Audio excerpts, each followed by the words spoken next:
आपसे कह रहा है, आपस में आपसे कह रहा है कि किस भाषा को आरंभ में पिंगल नाम दिया गया था। चलिए बताइएगा कि किस भाषा को आरंभ में पिंगल नाम दिया गया है। तो पिंगल की अगर बात करते हैं तो आप कहेंगे सर ये जो आपकी ब्रजभाषा है, याद रखिए ब्रजभाषा को आरंभ में पिंगल कहा जाता था, है ना। ये अपभ्रंश की विभिन्न शैलियों से निकलकर आपका आया है पिंगल, है ना, जहां पर ब्रजभाषा के विकास में ये सहायक रही है। तो दोस्तों यहाँ पर देखा जाए तो इसका आंसर आपका हो जाएगा डी नंबर। वहीं पर एक शब्द होता है डिंगल। डिंगल जो शब्द आपका है वो कैसा होता है, तो डिंगल राजस्थानी भाषा का पूर्ववर्ती रूप आपका है, ठीक है ना। और पिंगल जो आपका है वो ब्रजभाषा का है। दोनों बात आपको याद रख लेना है। अगला क्वेश्चन आपसे कह रहा है लिपि की आवश्यकता होती है। तो लिपि की आवश्यकता क्या होती है? जय भीम भैया, जय भीम। यहाँ पर देखिए लिपि की आवश्यकता होती है और क्यों होती है, तो आप कहेंगे सर लिपि की आवश्यकता होती है लिखने के लिए, भाषा को लिखने के लिए। ऑप्शन नंबर आपका 20 का राइट हो जाएगा। यहाँ पर अगला क्वेश्चन आपसे कह रहा है कि अंबर पनघट में डुबो रही तारा घट उषा नागरी में कौन सा अलंकार है 3 नंबर में। तो भैया यहाँ पर देखिए अंबर पनघट भी दिया है और उषा नागरी है। हमने कहा उपमेय और उपमान दोनों जगह मिल रहा है, और जब उपमेय उपमान दोनों जगह होगा तो आपका रूपक अलंकार हो जाएगा, कोई इसमें डाउट नहीं होना चाहिए। क्लियर है। अगला क्वेश्चन दिया गया है इन पंक्तियों में कौन सा अलंकार है, चारु चंद की चंचल किरणें खेल रही थी जलथल में। अब 4 नंबर का ऑप्शन उससे भी सरल है, क्योंकि यहाँ पर वर्णों की आवृत्ति हो रही है। वर्णों की जब आवृत्ति होती है, यहाँ पर देखिए चा वर्ण की क्या हो रही है, चा वर्ण की आवृत्ति हो रही है। तो आप कहेंगे सर यहाँ पर आपका हो गया अनुप्रास अलंकार। क्लियर हो गया है। अगले क्वेश्चन को आते हैं। क्वेश्चन आपसे अगला पूछा गया है, कह रहा है कतर ब्योत में समास क्या है। कतर ब्योत में समास पूछा गया है। यहाँ पर 5 नंबर में आप कहेंगे कतर और बेत, अर्थात यहाँ पर देखा जाए काटने और छाटने की जो क्रिया होती है, काटने और छाटने की जो क्रिया होती है उसे क्या कहते हैं, द्वंद्व कहते हैं, है ना। देखिए एक महाराज जी है जिनकी क्लास ही नहीं चल रही है, सब क्लास में कमेंट कर रहे हैं लेकिन इनको कमेंट में कह रहे क्लास ही नहीं चल रही है, फालतू में अभिरे पड़े हुए हैं, है ना, फालतू में अभिरे पड़े हुए हैं, इनकी क्लास चल ही नहीं रही। सब लोगों की क्लास चल रही है, कमेंट कर रहे हैं, लेकिन ये फालतू में जुटे पड़े हुए हैं, है ना। चलिए यहाँ पर देखिए अगला है कि गौ चरित का संधिविच्छेद क्या होता है। हमने कहा गौधन चरित होगा, अर्थात ये जो विसर्ग आया है कहीं ना कहीं सा से आया होगा। हमने बताया है कि जो सा है वो कौन सा, ऑप्शन आपका सी वाला एक गौचरित हो जाएगा, है ना। गौचरित इसका आंसर आपका सी राइट हो जाएगा। नेक्स्ट क्वेश्चन दिया गया है, कह रहा है वैयक्तिक पत्र किनके मध्य लिखा जाता है। जो व्यक्तिगत पत्र होता है ये किनके मध्य होता है, जवाब देना है। अरे भाई हमने कहा है थोड़ा सा ध्यान दिया करें कि सब कमेंट दे रहे हैं, सबको आवाज आ रही है, तो आपके पास क्यों नहीं आ रही है। हो सकता है कि आपने हेडफोन लगाया हो, है ना, ब्लूटूथ वाला, और वो हेडफोन दूरी रखा हो, आप मोबाइल में देख रहे हो तो आवाज नहीं आ रही होगी। या तो हो सकता है दिक्कत हो तो एक बार मोबाइल को स्विच ऑफ कर लीजिएगा, फिर अपने हिसाब से काम करने लगेगा, है ना। इतना तो ध्यान दिया करिएगा।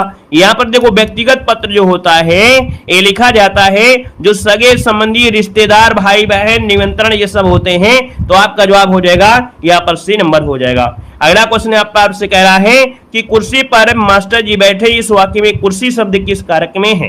कुर्सी पर, और जब पर दिया है तो अधिकरण पर, यहाँ पर देखिए अधिकरण जिसको ऑप्शन आ गया है डी नंबर है राइट हो जाएगा। गुड मॉर्निंग भैया, गुड मॉर्निंग, गुड मॉर्निंग। अगला क्वेश्चन बताइएगा, कह रहा है प्रेम अनदेखी राहों की तरह ही आकर्षक होता है, वाक्य का काल पहचानना है। बिल्कुल सही बात दी गई है और आप देख सकते हैं कि यहाँ पर आंसर क्या हो जाएगा। चलिए प्रेम अनदेखी राहों की तरह आकर्षक होता है। चले भैया, राम राम भैया, राम राम। आपका जवाब हो जाएगा ए नंबर, बिल्कुल सही जवाब है। ऑप्शन नंबर आपका ए हो जाएगा, है ना, ये बिल्कुल सही बात लिखी है। और अगला क्वेश्चन दिया गया है वह आई हो तो मेरी चिट्ठी उसे दे देना, वाक्य में कौन सा काल है। तो वो आई हो तो, और तो शब्द दिया है अर्थात ये संभव्य हो गया। हमने कहा सत्य हो गया, संभव्य ऑप्शन आपका बी हो जाएगा। अगला क्वेश्चन आपसे कह रहा है कि जिस वाक्य में साधारण और मिश्र वाक्य का मेल संयोजन अव्यय द्वारा होता है उसे क्या कहते हैं। अगर साधारण वाक्य दिया है और मिश्र वाक्य का मेल है तो बस एक ही चीज आपका बच रहा है, ये बच रहा है आपका संयुक्त वाक्य, क्योंकि तीनों आपने पढ़ा है वो तुक्का मार के आप लोग आंसर लगा सकते हैं।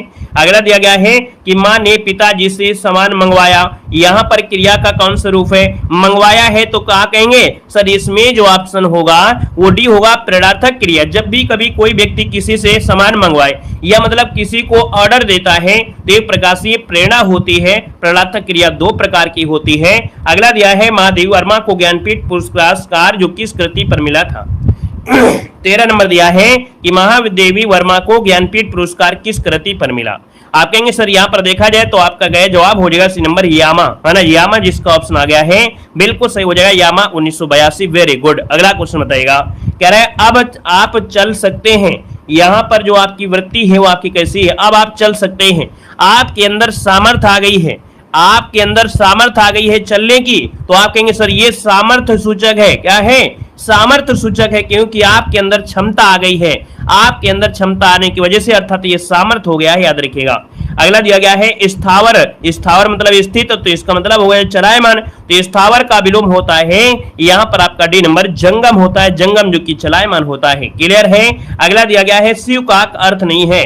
शिव को हम लोग क्या बोलते हैं? शिव को महादेव भी कहते हैं, पशुपति कहते हैं, शंकर भी कहते हैं, लेकिन चक्रपाणि नहीं कहते हैं। आपका आंसर हो गया यहाँ पर सी नंबर चक्रपाणि। दोस्तों किसे कहा जाता है? तो आप कहेंगे सर विष्णु का नाम है। यहाँ पर अगला है कि कर्मवाच्य में प्रधान होता है, और कर्म दिया है तो कर्मवाच्य में कर्म प्रधान होगा, सिंपल सी बात है, ऑप्शन डी नंबर आपका राइट है। अगला दिया गया है बलि और बाली का अर्थ क्या होता है? बलि यहाँ पर दिया है, बलि अगर बल की बात करते तो बलिदान होता है, और बलि मतलब होता है वीर, है ना, जैसे आपका बाली था, बाली मतलब वीर था। यहाँ पर आंसर आपका ये बनेगा। नेक्स्ट क्वेश्चन दिया है रसोईया में प्रत्यय क्या है? रसोई में एक शब्द निकलेगा रसोई, और इसके बाद जो भी बचे वही आंसर आपका हो जाएगा। आप कहेंगे सर ईया प्रत्यय जुड़ा है, और आपका जवाब भी आ गया है यहाँ पर बी नंबर। अगला दिया है निम्नलिखित में से कौन शब्द आपका विशेषण है? अर्थात विशेषण वो होगी जिसमें एक क्वालिटी होगा, एक गुण होगा, और गुण होगा जो विद्वान व्यक्ति होगा। याद रखिए सुंदरता भाव है, सुंदरता तो भाव को दे रहा है, लेकिन अगर देखेंगे विद्वान है तो विद्वान किसी व्यक्ति के गुण होता है, वो पढ़ने में अच्छा होता है, विद्वान होता है, तो याद रखिए विशेषण एक गुण होगा, वो भी होगा विद्वान में। क्लियर है। अगर सुंदरता लगाएंगे तो ये तो आपकी क्या हो जाएगी? सुंदरता तो भाववाचक संज्ञा हो जाएगी। क्लियर है। अगला बताइएगा कि ओ और औ किस प्रकार के वर्ण हैं? ओ और औ कहां पर रखते हैं?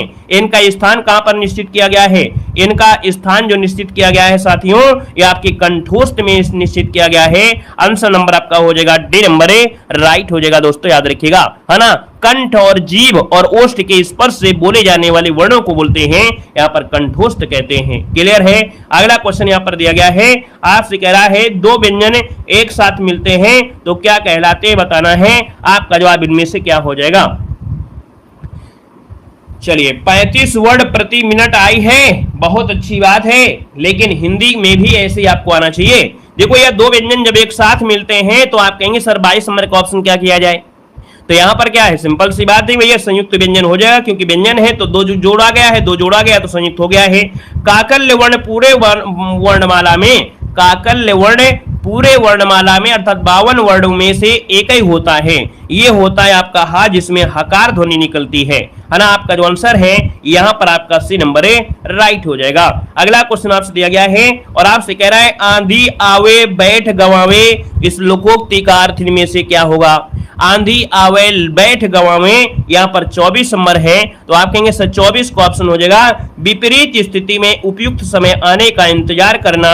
ऑप्शन नंबर आपका यहाँ पर आपका बी नंबर है, राइट हो जाएगा। क्लियर है। अगला क्वेश्चन यहाँ पर दिया गया है, यहाँ पर आपसे कह रहा है कि हिंदी का मानक रूप किस भाषा से विकसित हुआ है, यहाँ पर जवाब देना है। आंसर क्या हो जाएगा?